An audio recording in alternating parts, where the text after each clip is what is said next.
வணக்கம் மக்களே.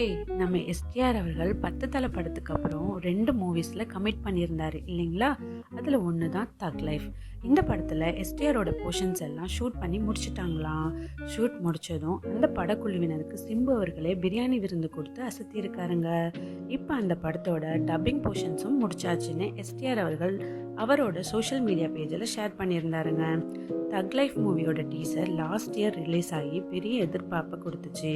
இந்த படத்தை மணிரத்னம் அவர்கள் டைரக்ட் பண்ணியிருக்கிறாரு. இதில் கமலஹாசன் அவர்கள் முக்கிய கதாபாத்திரத்தில் நடிச்சிருக்காருங்க. அவருக்கு மகனா சிம்பு நடிக்கிறாருன்னு ஒரு டாக் இருக்குங்க. சிம்புக்கு பதிலாக முதல்ல துல்கர் சல்மான் அவர்களை தான் ஃபிக்ஸ் பண்ணியிருந்தாங்க. அப்புறம் ஏதோ ரீசனால அவரால் கண்டினியூ பண்ண முடியல. இந்த படத்தில் சிம்புவுக்கு ஜோடியாக நம்ம த்ரிஷா ஆக்ட் பண்ணுறாங்களாம். இந்த காம்போவை வினை தாண்டி வருவாயாக்கு அப்புறம் நம்ம பார்க்க போகிறாங்க. இவங்க கூட எல்லாம் கௌதம் கார்த்திக், ஐஸ்வர்யா லக்ஷ்மி, நாசர்னு பெரிய நடிகர் பட்டாலுமே நடிச்சிருக்காங்க. இந்த படத்தோட ஷூட்டிங் இன்னும் போயிட்டு இருக்குங்களாம். நெக்ஸ்ட் இயர் ரிலீஸ் பண்ணலான்னு ஃபிக்ஸ் பண்ணியிருக்காங்க.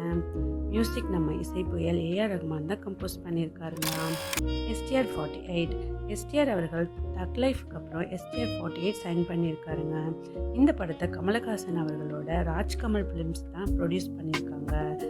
அதோட ப்ரீ ப்ரொடக்ஷன் ஒர்க்ஸ் இப்போ போயிட்டு இருக்குங்களாம். இதில் எஸ்டிஆர் டபுள் ஆக்ஷன் எக்ஸ்பெக்ட் பண்ணலாங்க. தேங்க்யூ.